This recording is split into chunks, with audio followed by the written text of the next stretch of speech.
Hi hello నమస్తే.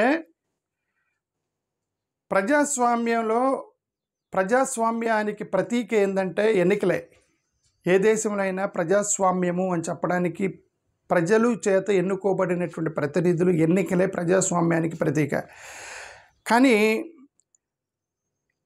రీసెంట్గా జరిగినటువంటి ఎన్నికలు ప్రజాస్వామ్య పద్ధతిలో జరిగాయా లేదంటే వెనక్కి ఏమన్నా మ్యానిపులేషన్స్ జరిగాయా అనేటువంటి అనుమానం భారతదేశంలో కొన్ని కోట్ల మంది జనాలకు ఉంది. ఈ యొక్క అనుమానం ఎక్కడ మొదలైందంటే మన ఆంధ్రప్రదేశ్ యొక్క ఎన్నికల దగ్గరే అనుమానం మొదలైంది. ఎందుకంటే అపోజిషన్ నాయకుడు అయినటువంటి జగన్మోహన్ రెడ్డి గారి ఎన్నికలు అయిపోగానే చీటింగ్ జరిగిందని నేను చెప్పగలను, కానీ నా దగ్గర ఆధారాలు లేవు అని తన ప్రెస్ మీట్ పెట్టినప్పుడు ఆయన అన్న ఒక మాట నెంబర్ 1. నెంబర్ 2, మనం ఇక బ్యాలెట్ పేపర్ మీదకే వెళ్దాము, ఈవీఎంస్ అనేవి it is vulnerable for hacking అని చెప్పి 2-3 సార్లు ట్వీట్ చేశాడు జగన్మోహన్ రెడ్డి గారు. అంటే అది very clear that YSRCP has a clear doubt that something happened in during elections అని ఒకటైతే అర్థమవుతుంది. మోరోవర్ చాలామంది ఎన్నికలు అయిపోయిన తర్వాత వైఎస్ఆర్సిపికి సంబంధించిన అభ్యర్థులు రీవెరిఫికేషన్స్కి వీవీప్యాట్స్ వెరిఫికేషన్కి పెట్టుకున్నప్పుడు the behaviour of election commission is highly suspective during that time. వాళ్ళు ఒకసారి one time they say will allow you a mock polling not reverification. అసలుగా అది మనం వినటానికి కూడా చాలా ఆశ్చర్యం అనిపించింది. రీవెరిఫికేషన్ పెట్టినప్పుడు వీవీప్యాట్ కౌంటింగ్ అడిగినప్పుడు మేము మాక్ పోలింగ్ పెడతామని అడ్డం తిరగటం ఎలక్షన్ కమిషన్. కొన్ని చోట్ల అసలు అవి లేవు అని చెప్పడం, ఆ వీవీప్యాట్ స్లిప్స్ ఆల్రెడీ మేము డిస్ట్రాయ్ చేసామని చెప్పడం, తాళాలు కనబడతలేదని చెప్పడం, ఎంత కాంట్రవర్సీ ఇది. హైలీ సస్పెక్టివ్ అనిపించింది. ఆంధ్రప్రదేశ్ ఎన్నికల దగ్గరే మొదలైంది. కానీ అపోజిషన్ వాళ్ళు మరీ అంత డీప్గా వాళ్ళు ఇన్వెస్టిగేషన్ చేయలేదు. ఇక్కడ ఆంధ్రప్రదేశ్లో అంత ఇన్వెస్టిగేట్ చేయలేదు. ఎవరో ఒక్కరో ఇద్దరు అనుమానం ఉన్న వాళ్ళు అది బ్యాటరీ ఛార్జ్ 99% బ్యాటరీ ఛార్జ్ ఉందని చెప్పి వాళ్ళు అప్పీల్కి వెళ్ళారు.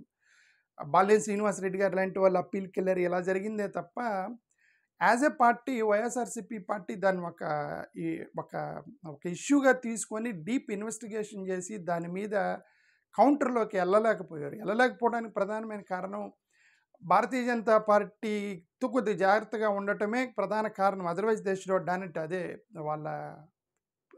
మేము చాలా రోజుల నుంచి చెప్తుందంటే YSRCP still they are unable to take a decision whether to go after Bharatiya Janata Party or not అనేది. ఒక భారతీయ జనతా పార్టీ మీదకి వాళ్ళు విమర్శలు చేయాలా లేదా అనేటువంటి ఆ యొక్క డౌట్లు వాళ్ళు ఇంకా ఉన్నారు వైఎస్ఆర్సిపి.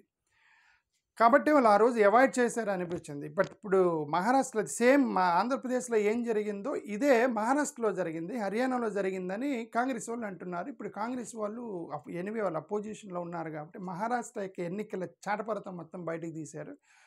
రాహుల్ గాంధీ చాలా క్లియర్గా చాలా లాజికల్గా మొత్తం కూడా చెప్పాడు.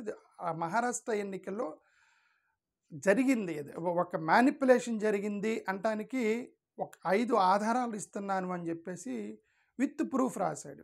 పోనీ అతను రాసిన ప్రూఫ్ నార్మల్గా కాదు, అఫీషియల్ రికార్డులో తీసుకొని government of India election commission release చేసిన అఫీషియల్ డేటా తీసుకొని ప్రూవ్ చేశాడు. తను ఏం రాశాడు, ఒక ఆర్టికల్ రాసి తన యొక్క ట్విట్టర్ అకౌంట్లో అతనే పోస్ట్ చేశాడు రాహుల్ గాంధీ. అతను రాసినటువంటి ఎంటైర్ ఆర్టికల్ ఇది ఇండియన్ ఎక్స్ప్రెస్లో పబ్లిష్ చేశారు దీన్ని. దాన్ని తనే స్క్రీన్ షాట్ తీసి పోస్ట్ చేశాడు. దాంట్లో నేను హైలైట్ చేసి ఇంపార్టెంట్ పాయింట్స్ మీకు ఇప్పుడు చూపిస్తాను. అది రాహుల్ గాంధీ రాసింది ఏంటి ఇప్పుడు చూడండి. I'm not talking of small scale cheating but of industrial scale rigging. ఇది ఒక చిన్న స్మాల్ స్కేల్ చీటింగ్ కాదండి, ఇది ఇండస్ట్రియల్ స్కేల్ రిగ్గింగే జరిగింది అన్నాడు. ఎందుకు ఇండస్ట్రియల్ స్కేల్ రిగ్గింగ్ జరిగింది అంటే to capture of our national institutions, మన భారత జాతీయ సంస్థలు ఇండిపెండెంట్ సంస్థల్ని తన కంట్రోల్లోకి తీసుకున్నారు అని చెప్పి ఒక పెద్ద ఎలిగేషన్ చేశారు. అతను ఒక 5 పాయింట్లు చూడండి. ఎమర్జ్డ్ ఫ్రమ్ అఫీషియల్ స్టాటిస్టిక్సే తను ఎంటైర్ డేటా ఎవరు రాశారంటే భారత ప్రభుత్వం రిలీజ్ చేసిన డేటా మీద రాశాడు రాహుల్ గాంధీ. ఓకే, చూడండి. Rig the panel for the appointment of umpires ఒక 5 పాయింట్లు రాశాడు. స్టెప్ 1, స్టెప్ 2, స్టెప్ 3, స్టెప్ 4 అని. ఎక్కడి నుంచి మొదలెట్టాడు? అసలు first of all election commission సెలక్షన్లోనే రిగ్గింగ్ జరిగింది అనేది అక్కడి నుంచి మొదలెట్టాడు. ఎలక్షన్ కమిషన్ రిగ్గింగ్ జరిగింది అని అంటే గతంలో ఎలక్షన్ కమిషన్ అపాయింట్ చేయడానికి చీఫ్ జస్టిస్ ఆఫ్ ఇండియా అనే వ్యక్తి వన్ ఆఫ్ ద మెంబర్, ఒక neutral umpire.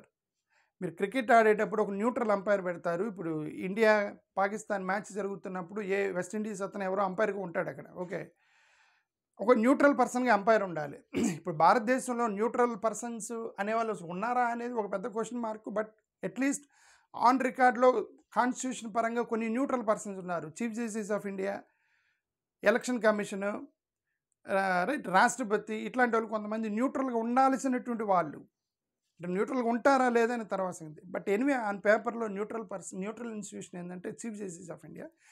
The chief justice of India అనే వ్యక్తి ఎలక్షన్ కమిషన్ అపాయింట్ చేయటంలో వన్ ఆఫ్ ది మెంబర్.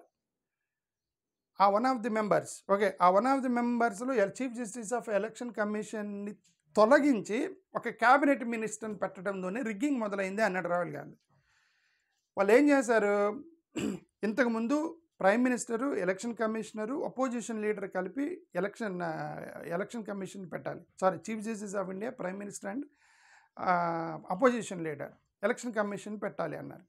వీళ్ళు ఏం చేశారు, దాన్ని మార్చారు, చట్టం మార్చారు. ఏమని, చీఫ్ జస్టిస్ ఆఫ్ ఇండియాని తీసేసి cabinet home minister, prime minister and plus opposition leader. ఇప్పుడు ఆ హోమ్ మినిస్టరు, ప్రైమ్ మినిస్టర్ వాళ్ళిద్దరు కలిస్తే అపోజిషన్ లీడర్ ఇంకా చల్లదు కదా, 2:1 గెలుస్తారు కదా. ఇక there is no point in keeping 1 person from opposition party. ఎందుకంటే అతని మాటకు వాల్యూ ఉండదు. అదే అతను రాశాడు. ఏం రాశాడు, 2023 election commissioners appointment, Prime Minister and the Home Minister by 2-1 majority, since the third member, the leader of the opposition, can always be voted out. Adi atanu rasandi. The decision to place a cabinet minister instead of the Chief Justice of India Election Commission does not pass the smell test to remove the neutral arbiter. Idi first atanu chesinatundi allegation. ఇక్కడ election కమిషనర్ని manipulate చేసిన తర్వాత second ఆ యొక్క voters లిస్ట్ని manipulate చేశారన్నాడు. ఒక solid evidence ఇచ్చాడు. This evidence is coming from official records of government of India.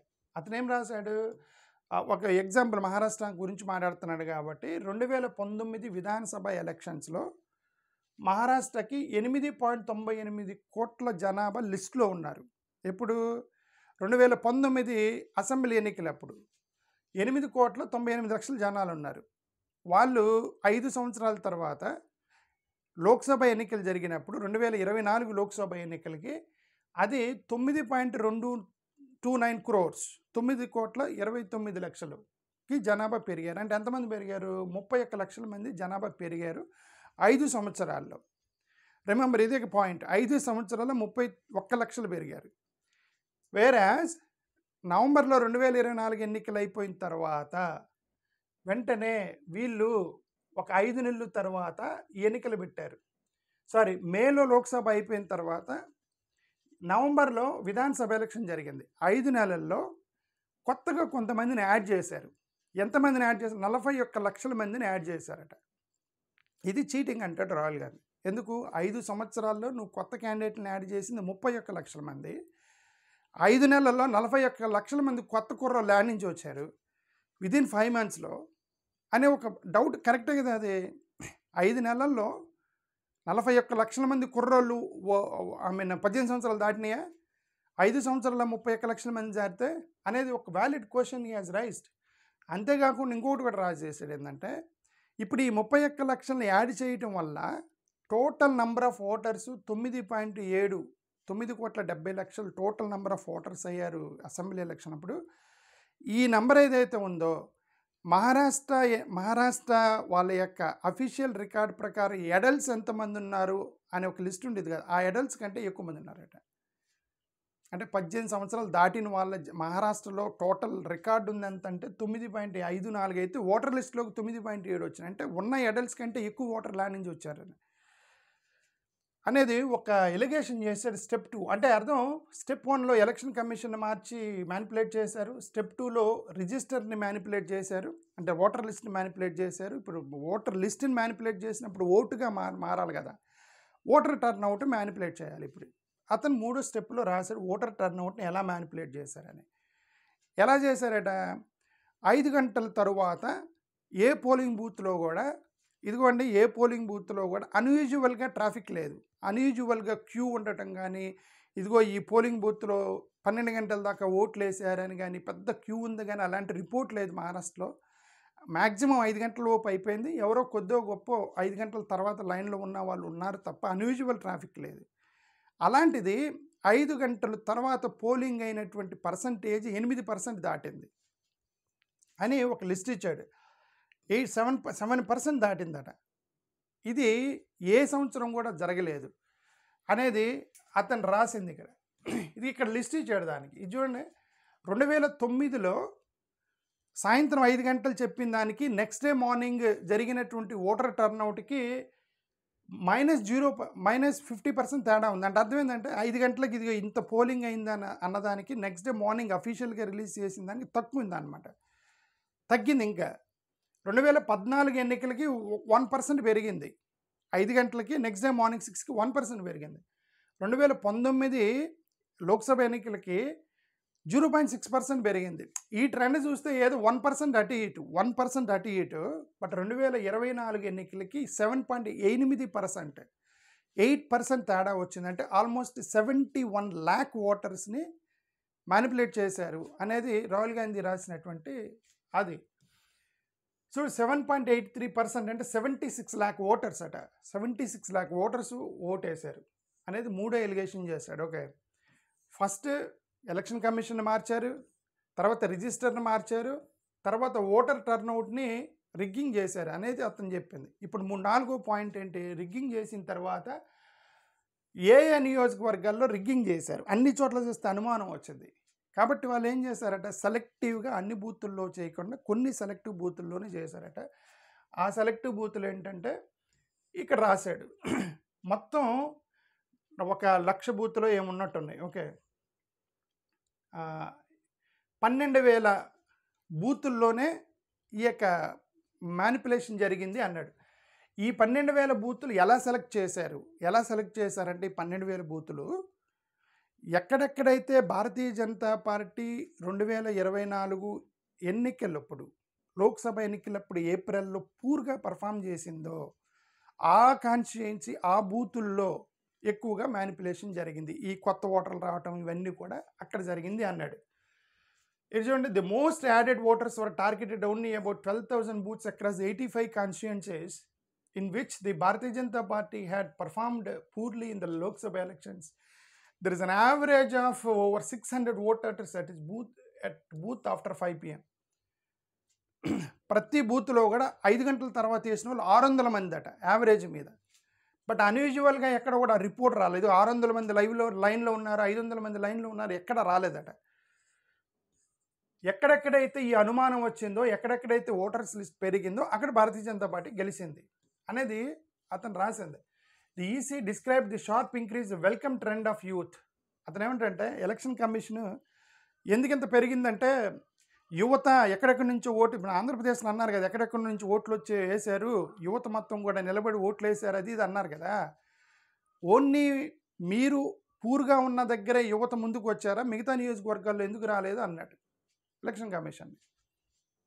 దాన్ని కాంతి అనేటువంటి ఒక నియోజకవర్గాన్ని ఎగ్జాంపుల్ తీసుకున్నాడు.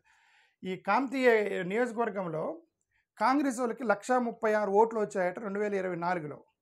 బీజేపీ వాళ్ళకి 1,19,000 అంటే 1,20,000. అంటే కాంగ్రెస్ కంటే 20,000 ఓట్లు తక్కువ వచ్చినాయి భారతీయ జనతా పార్టీకి. బట్ అసెంబ్లీ ఎన్నికలకు వచ్చేసరికి అది 1,76,000 అంటే 50,000 ఓట్లు పెరిగినాయి. కొత్తగా యాడ్ అయిన వాళ్ళంతా 36 లక్షలు, 35,000 కొత్త ఓటర్లని కమిటీలో యాడ్ చేస్తే వాళ్ళకి 40,000 ఓట్లు పెరిగినాయి. అంటే మొత్తం 35,000 మంది కొత్త ఓటర్లు మొత్తం భారతీయ జనతా పార్టీకి వేస్తారా, అది పాజిబులా అనేది ఒక డౌట్. ఇక్కడ చూడండి, వాళ్ళకి లోక్సభ ఎన్నికల్లో స్ట్రైక్ రేట్ 36% అంట. లోక్సభ ఎన్నికలప్పుడు స్ట్రైక్ రేట్ 32% అయితే ఇప్పుడు అసెంబ్లీ ఎన్నికల్లో, మహారాష్ట్రలో అసెంబ్లీ ఎన్నికల్లో 89% స్ట్రైక్ రేట్ వచ్చింది. కాబట్టి మహారాష్ట్ర మొత్తం కూడా వాళ్ళు గెలిచారు అనేది కూటమి, మా ఎన్డీఏ కూటమి గెలిచింది అనేది రాహుల్ గాంధీ రాసింది. అండ్ 5th వన్, సరేనండి, ఎలక్షన్ కమిషనర్ దగ్గర మార్చి అక్కడ రిగ్గింగ్ మొదలెట్టారు, ఆ తర్వాత రిజిస్టర్ మార్చారు, ఆ తర్వాత టర్నౌట్ మార్చారు. ఆ తర్వాత మీరు ఎక్కడెక్కడ అనుకున్నారో ఆ నియోజకవర్గాల్లోనే సెలెక్టివ్ పోల్ బూత్లు చేశారు. ఇప్పుడు అనుమానం వచ్చింది క్యాండిడేట్లకి. అనుమానం వచ్చినప్పుడు అడుగుతారు, వాళ్ళ ఆధారాలు అడుగుతారు, ప్రూఫ్ అడుగుతారు, రీవెరిఫికేషన్ అంటారు, వీవీప్యాట్ వెరిఫికేషన్ ఇవన్నీ అంటారని చెప్పి చట్టం మార్చారు. ఫిఫ్త్గా ఏం మార్చారు ఇక్కడ? ఇది చూడండి, dismissed request make available water falls with. ఏమడిగారండి మహారాష్ట్రలో 2024 ఏప్రిల్లో మీరు లోక్సభ ఎన్నికలు పెట్టారు, ఆ ఓటర్ లిస్ట్ ఇవ్వండి విత్ ఫొటోస్. 2024 నవంబర్లో 5 నెలల తర్వాత జరిగిన అసెంబ్లీ ఎన్నికల ఓటర్ లిస్ట్ విత్ ఫొటోస్ ఇవ్వమంటే ఇవ్వమన్నారు. ఓటర్ లిస్ట్ ఇవ్వమంటే ఇంక చూడండి, ఓటర్ లిస్ట్ ఇవ్వకపోవటం ఏంటి? అక్కడే అనుమానం వచ్చేసింది వాళ్ళకి. ఎలక్షన్ కమిషన్ ఇవ్వాల. సరే వీళ్ళెవరో కోర్టుకి వెళ్ళారు. హైకోర్టుకి వెళ్తే ఇదిగోండి మీరు ఇవ్వండి, హైకోర్టుకి వెళ్ళి ఆ సీసీటీవీ ఫుటేజ్లు ఇవన్నీ ఇవ్వండి, 5 గంటల తర్వాత ఎంతమంది ఓటేశారు అనేది మేము వెరిఫై చేస్తాము అని అంటే అప్పటికప్పటికే చట్టం మార్చారు. Amended the 1961 conduct of election rules section 93(2) to restrict access to CCTV footages and electronic records. మేము సీసీటీవీ ఫుటేజ్లు ఇవ్వకూడదని వాళ్ళదేముందండి, ఇప్పుడు అదే చెప్తున్నాం కదండి. నేను చాలాసార్లు చెప్పాను. ఇప్పుడు మా వర్గీకరణకు సంబంధించి కూడా నేను 2-3 సార్లు ఇదే పదం వాడాను. ఏంటంటే వాళ్ళు ఏమన్నారంటే మేము రాజ్యాంగం ప్రకారం మీకు చేసిస్తామంటారు, రాజ్యాంగం మార్చిస్తామంటున్నారు కదా. మీకు అవసరమైతే రాజ్యాంగం మార్చిస్తామంట. రాజ్యాంగం మీద గౌరవం లేదండి. వాళ్ళకి అనుకూలంగా చట్టాలు మార్చుకుంటూ పోతున్నారు అనే కదా చెప్తుంది. ఇప్పుడు వీళ్ళు ఏమన్నారు, సీసీటీవీ ఫుటేజ్లు ఇవ్వమని కోర్టు చెప్పిందని సీసీటీవీ ఫుటేజ్లు ఇవ్వకూడదని చెప్పి ఇక రాజ్యాంగం మార్చారు. రాజ్యాంగం మారిస్తే ఇంకా కోర్టు అనేవి రాజ్యాంగం ప్రకారం జడ్జిమెంట్లు ఇవ్వాలి కదా. వాళ్ళు ఏం చేశారు, పార్లమెంట్లోనే మార్చేశారు. ఏమని? ఎలక్షన్ కమిషన్కి సంబంధించిన సీసీటీవీ ఫుటేజ్లు ఇవన్నీ కూడా ఇవ్వకూడదని పార్లమెంట్లో చట్టం మార్చారు. అందుకని రాహుల్ గాంధీ ఏమంటాడంటే ఇవి ఎందుకు మార్చారంటే ఇవి అవన్నీ బయటకు వచ్చినాయంటే మొత్తం వాళ్ళు చేసిన లోసుకు మొత్తం బయటకు వచ్చిందని మార్చారు చట్టం అన్నాడు. ఏదైనా సరే ఇక్కడ లాస్ట్కి అతను రాసింది ఏంటంటే irreparable damage done to institutions and to people's faith in the result. Match fixed elections are a poison for any democracy. ఏ ప్రజాస్వామ్య దేశానికైనా సరే ఎన్నికల మ్యాచ్ ఫిక్సింగ్ చేస్తే అది ఒక విషం లాంటిది అని అతను ఆర్టికల్ ముగించాడు. ఇది రాహుల్ గాంధీ రాసినటువంటి ఆర్టికల్. ఎలక్షన్కి సంబంధించి విత్ ప్రూఫ్స్ అఫీషియల్ డేటా నుంచి ఇచ్చాడు. ఇది ఎవరైనా విన్న తర్వాత, చదివిన తర్వాత ఏ కామన్ మ్యాన్ కూడా అర్థమైంది, ఎన్నికలు మాత్రం సక్రమంగా జరగలేదు. అది ఆంధ్రప్రదేశ్లో జగన్మోహన్ రెడ్డి ఓడిపోయాడు అంటే కూడా అనుమానమే. ఇప్పుడు ఇది మొత్తం మహారాష్ట్రలో జరిగిన రాహుల్ గాంధీ రాసిన తర్వాత, ఇంత పెద్ద చదివిన తర్వాత ఆంధ్రప్రదేశ్లో అసలు నిజంగా కూటమి గెలిచిందా అనేది అనుమానం మొదలైంది చాలామందికి. నిజంగా అనుమానం మొదలైంది. Thank you. నమస్కారం.